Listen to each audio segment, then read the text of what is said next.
Today's guest is somebody whose story is nothing short of extraordinary. Aditya Mehta from Mumbai, India, is a 35-year-old endurance athlete who has overcome some pretty big obstacles that most of us could never imagine. Diagnosed with epilepsy at the age of 4, Aditya has battled seizures, injuries, and even a coma at age 7.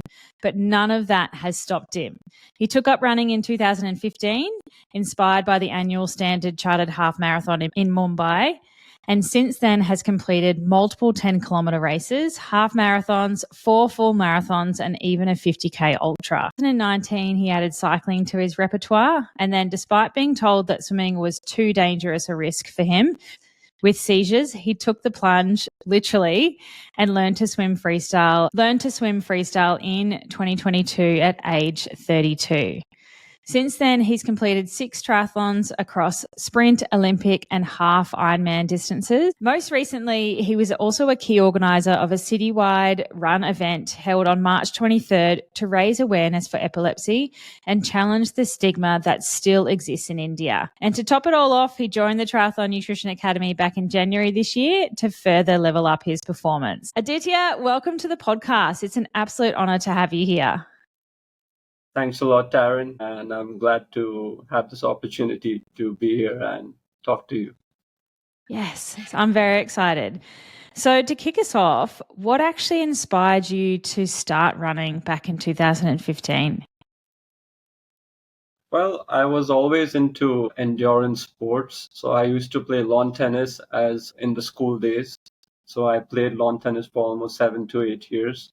And I also played for my school team as well. So endurance was something I always enjoyed. Running, I used to just watch. There's this marathon happening in Bombay, which is known as the Standard Chartered Mumbai Marathon. It was called SCMM. So at that point in 2015, I only used to do gym and yoga. So I stay near the beach side. So I found there's a class happening on the beach. And the very first day, I went up to my running coach and I told him I have never run in my life, but I want to do this. And this event is in 4 months and I'm ready to do whatever's required for it. So that's how the journey started. And yeah, since then I have really been fascinated by running and I really enjoy running. Imagine that would then lead to triathlon when you started?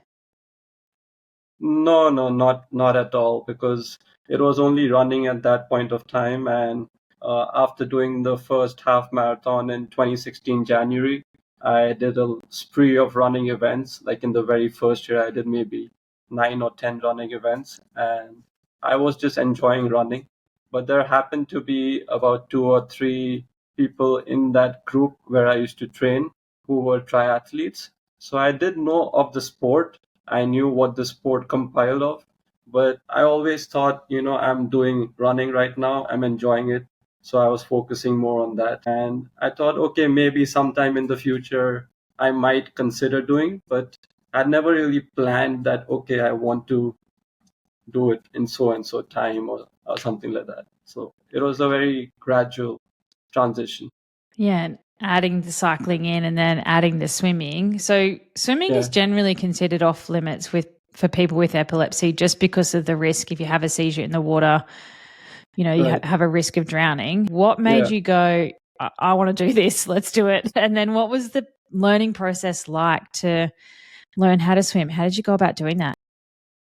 So I think one of the key words you mentioned there is off limits. So I think limits are set in our minds, and if you remove limits from your mind, then anything is possible. So yes, as being someone with epilepsy, there are 2 things which you're advised not to do, which is swimming and driving, because it can cause seizures and you can lead to accidents or drowning. And I did not have the opportunity to swim like most kids do during my school days. So taking it up as a sport was a challenge, but I've always believed in life that, whatever our weaknesses are, we can actually convert them to our strengths. So that's what I've always been focusing on, be it in sport or swimming or even in other aspects of my life. So I always believe that and I stand by that. And yeah, most importantly, being someone with epilepsy, you have to keep everyone around you informed, like be it your family or your friends, and even my swimming coach or even my doctors. So I always kept them informed, in the loop, that what I'm doing and how it is and the safety aspects and all of that. So it was always done under the guidance and support of everyone around me. And I don't know about you, but if I'm told that I can't do something or I'm not allowed to do something, it just makes me want to do it more. Yeah. Yeah, so the very first time I swam, swimming 25 meters also was 50 meters in freestyle also was a challenge. And I think how much swimming as a sport has taught me, like the importance of breathing. Like, yes, in running and cycling also it is important, but in swimming, if you don't breathe properly for even a few seconds, anything can change. And now from like swimming 50 meters about 3 years back, I just swam, I did a 5 kilometer ocean swim last month Wow. in February in open water. So yeah, I think I feel like I've come a long way in the last 3 years. Yeah, good on you. That is huge. What did it feel like to do triathlon with epilepsy? It was like I mentioned earlier, it was never something I had really planned. It was just something which happened in a gradual phase. Like I took up cycling after running, and then I took up swimming with the intention to do triathlons. But I had never thought that if I do this, this might happen or that might happen. One of the main reasons why I do this is also to inspire people with epilepsy, that you can do this. There are ways to do this. So if you take it step by step and begin today, then tomorrow or after 1 month or after 1 year, you can progress to some level.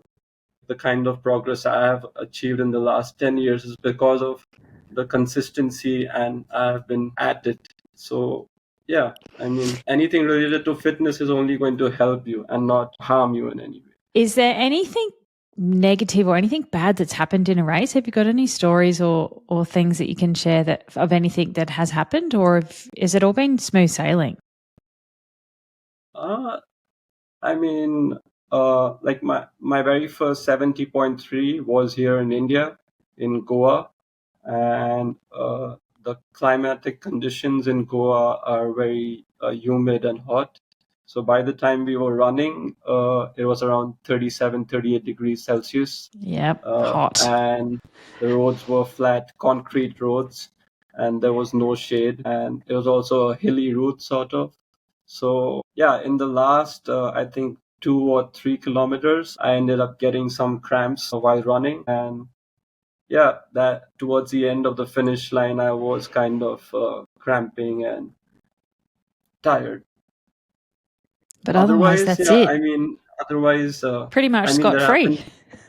there have been technical glitches, but no injuries or something. That's Like good. sometimes my bike computer has fallen off, or Don't you the hate water that? bottle cage has fallen off, and yeah, sometimes I've ended up running a longer distance. But otherwise, yeah, touch wood, it's been smooth sailing so far. Yeah, We've all suffered from those things. Losing your yeah, nutrition off your bike. It's the only bottle that you've got. All those sorts of things. yeah. Or the chain slipping during cycling, and Yep. yeah, yeah, fixing One a time tire I tried puncture. to do a flying mount and lost my shoe. And so the time that I was trying to save by mounting, I was completely lost by having to stop and go back and get a shoe. We've all been there. I've seen the videos of how it's done, but in a city like Bombay, it's difficult to practice that, and we don't have the luxury of that kind of space. So yeah, Yeah, I yeah. can imagine. So, what made you want to join the Triathlon Nutrition Academy program and learn about nutrition earlier this year? Well, I was always following your podcast, and I think I heard about you on another podcast, and then I started following your podcast, and I found it very informative, and each topic was very well covered. So, and also, over the years, I have tried a lot of nutritionists in India, but the difference is that I feel a triathlon is actually a fairly new sport in India. It's you can say only about 5 or 6 years old.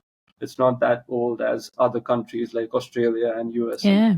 Yep. So not many people really understand a triathlon as a sport, what the requirements are and what goes into it. Because it's not only like, okay, you're running. It's running, cycling, swimming, recovery, all of that combined together. So how to club it together and get the right kind of food before nutrients before you work out, after you work out, or the night before you work out. So I think those things are very important. And in my last 9 to 10 years of experience, I haven't really come across anyone who has that kind of knowledge and expertise. So that's my reason of joining the Triathlon Nutrition Academy. Okay. And I think we connected last year as well. And then I thought, okay, this year I will take the leap forward and Yep. join you and join the whole cohort from all across the globe and grow from here and transform to another level. Yeah, I'm very excited to watch you.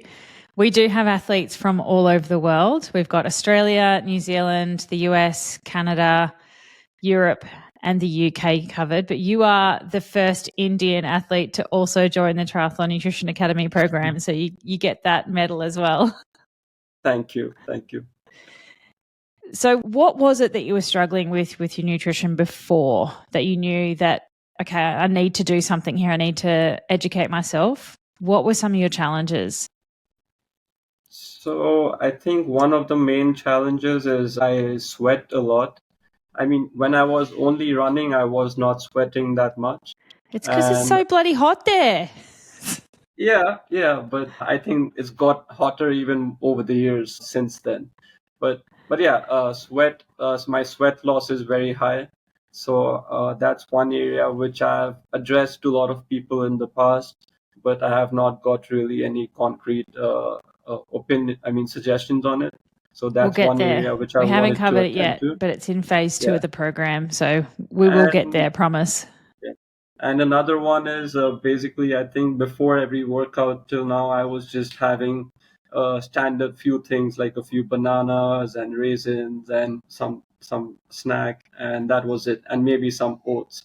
But I feel like depending on the workout, you need to fuel yourself properly, depending on if it's a high intensity workout or low intensity, if it's a short duration workout or a long duration workout. Fueling yourself well for be it swimming, cycling, or running is important, and also the recovery aspect. So, yeah, these are a few of the challenges which I have been facing, which I want to try to fix so that I can perform better during my events. And we've only just kind of scratched the surface with nutrition. You're only just through the first phase where we focus a lot on day-to-day nutrition and getting a really good foundation laid with all of that stuff. Most people want to jump to, the shiny objects and the 1%ers and all the supplements first, but we spend 12 weeks going through what you're doing on a day-to-day basis and make sure you have that solid foundation built to then layer in the more advanced sports nutrition principles on top of that.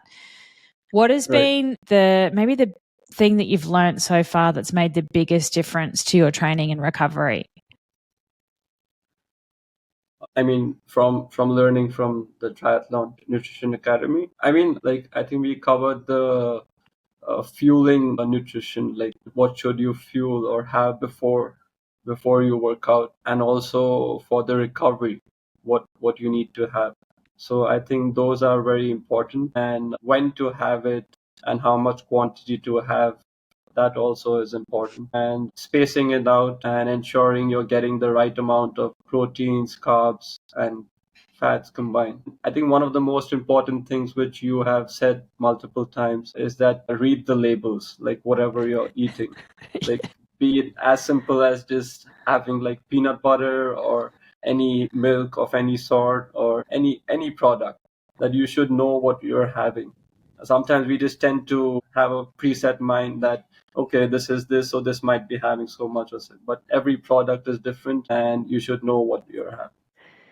And have you found sports nutrition to be any different or difficult in India? Like, obviously your food is different compared to the Western world. It's amazing. But is there anything that the Western world would do from a sports nutrition perspective that you're like, that's just not going to work for me here? Or can you get everything online? Add to cart. No, not really. I think we get everything, but only like for like gels or race day related fueling, like chews, gels, and all of those things. That is in very limited quantity over here, and limited people supply that.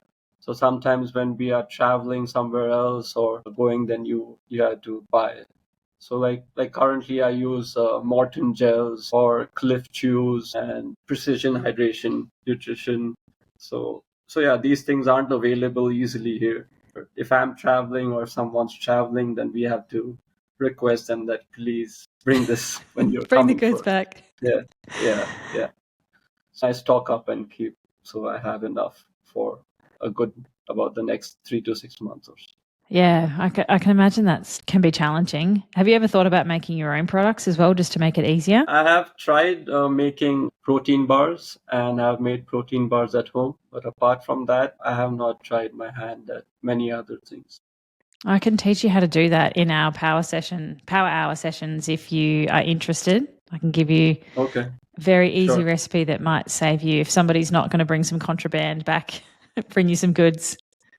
Yeah, that'll be very helpful. And like one of the biggest things that I love teaching athletes is how to actually do nutrition for themselves. So I'm educating you on pre-training nutrition and telling you like how much to have and when, but then Right. it is a blank slate. And, Mm. somebody anywhere in the world can implement, say, as an example, their pre-training nutrition based on whatever food is available, whatever you can grab. Has that been helpful learning in that way, or is it easier if you're like, go and eat this, and that's the one option that you've got? So what I find different in the TNA compared to others is that here each individual has to make their own plan, and like each individual is different. Even though we are a cohort of 15 to 20 people or so, each individual is different. Each individual's body is different, and like you mentioned earlier, we all stay in different countries across the globe. So the kind of products available, also you have to look at that as well. I mean, it's a good thing that I'm getting to learn on the go and also implementing that in my own diet. I mean, it's a two-way win-win situation. I would say that I'm getting to learn new information and at the same time implement as well and plan it for myself. I can hold myself accountable for it rather than saying that, oh, this person gave me that or that person gave me this. So I will be accountable for it, and I will be the one who should be having all the information that why I'm having a particular thing, how is it helping me, what it's going to do for me. So yeah, I find that very useful, and I'm always keen on learning more, and that's one of the other reasons also which I joined the TNA Academy. Yeah, amazing. What do you want to do next? You've got into the sport. You can swim, bike, and run. You got obviously run quite well. Yeah. What are your big goals? What do you want to do with triathlon, or is there another thing that you want to leapfrog into? Do you want to do Ultraman or something one day? I mean, this last February was a power-packed month. I did a cycling event, which was a 110-kilometer cycling event with about 2,800 meters of elevation here in the hilly area called Mahabaleshwar. And then I did this 5-kilometer swimming event. And in January was the Tata Mumbai Marathon, which was earlier known as the Standard Chartered Marathon, where I did a half marathon. So all this was in preparation for my next triathlon. So I'm participating in the 70.3 at Estonia, which is in August, and now I'll be training for that primarily. So yeah, that's the goal for now, and that's the focus for now. And yeah, maybe next year in February I would like to do a full marathon again, because the last time I did a full marathon was in 2018, which was a long time back. And with the full marathon, then I can maybe progress for the full Ironman, maybe in 2026 or 2027. So Do you have any yeah. aspirations to go to Kona? I don't think so much. I mean, I take it one step at a time. Yeah. So right now I'm focused on the 70.3, and which was in Estonia. And yeah, I have improved. I have done two 70.3 so far. One was in Goa in 2023, and last year I did it in Turkey. This T-shirt is from there. So yeah, this was in Antalya. So my first Goa event was 7 hours and 21 minutes, and then the next one in Turkey was 6 hours and 30 minutes. Yeah, wow. So I'm planning to. My goal is to do a sub 6 half Ironman, and if I do achieve that, then maybe I will go for the full Ironman after. That's cool. Yeah. You don't have to do an Ironman. I feel like in triathlon, everyone's like, when are you doing your Ironman? When are you going to do a full distance race? And you don't have to if you don't want to. I mean, I like challenges, so I like to see how much my body can take or what my body can do. And I mean, I think we all have one life, and I think we've got to make the most of it. Yeah. And yeah, I do it because I do enjoy it and I'm happy to do it. And I do enjoy the sports. But I think there's also a deeper purpose to it. Like I was saying earlier, I want to make an impact or create a difference and lift up other people that it's and you can do it. So yeah, that's the reason, or that's the Yeah. motive to why Your why why. Are you doing any other advocacy work for athletes with epilepsy? I mean, this event which we organized in March this month was the very first event, a running event, which we've had in Bombay and also across India. So this was a very big step. And I think it was so basically, epilepsy is the second most common neurological disorder globally. But everybody knows about Parkinson's or Alzheimer's and all the other issues, but no one knows about epilepsy. And the thing with epilepsy is, even if people do have it, they don't speak about it openly. So the purpose of doing this event was to bring together people who have epilepsy and also other people, and also educate them in the right manner, that if you do see someone getting a seizure, it's okay, and this is how you should attend to them or treat to them. It's Mm. not something abnormal. Like they are just like you. We are just different. We are both humans. I mean, it's not something this thing. So yeah, people do get scared and freaked out, and also there's a lot of stigma, like I mentioned. So there's a lot of stigma that if somebody gets a seizure, you should make them smell an onion or make them smell a sandal or something like that. That's So sad. so so all these are very wrong things and wrong information. So we want to educate people in the right direction, Yep. and let people know that it's okay. And even if you have epilepsy, it's completely fine, and you can also have a normal life. You can study, you can have a good job, you can Mm. have a family, and you can do everything. Yeah.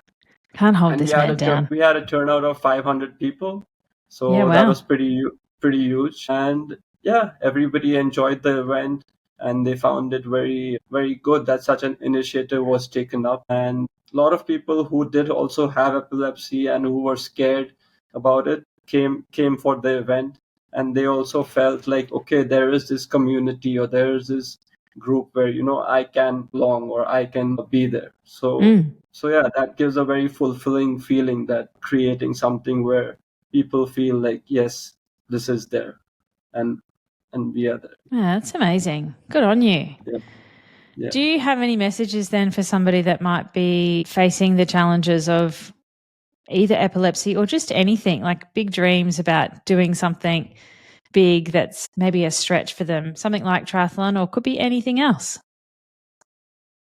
I mean, I think there are always going to be obstacles in life, and we all have our own fears, but it's always about how you overcome them and how you tackle them, and eventually it's all in the mind.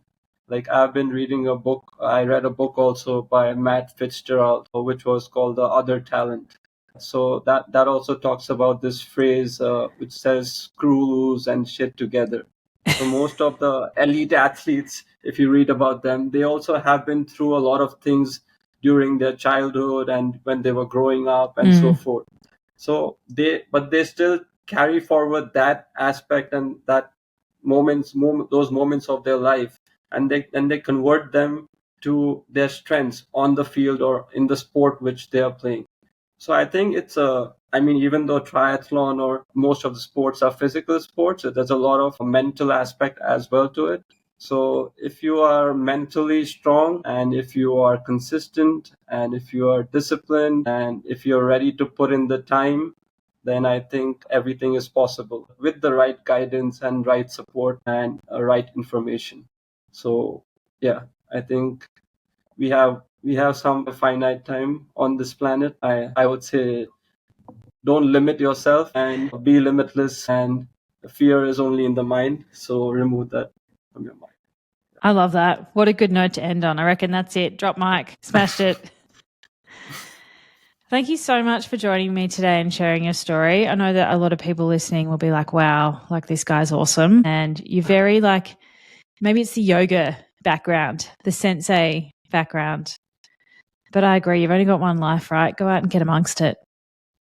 Yeah, everybody keeps saying I'm very calm and composed, but I think other people see it more in me. I don't know how. You feel like a duck? I do. Yeah. Chill at the top and then feet underneath the water going like mad? Yeah. No, even we are speaking for the very first time, and you notice that. So yeah, that's happened a couple of times in the past as well. But yeah, I find it it's a good feeling, I guess. And I think a lot of times you have to be calm and composed. So I think that's a trait I have since my childhood, I guess. So yeah. That's a good skill to have. Yeah. Well, thank you for sharing your story, and I'll see you at Power Hour soon. You got to set your alarm for phase 2 so that we can see your face on Power Hour. Sure, I'll be there next time. Yeah. Thanks you, Aditya. A lot, Karen. Thank you.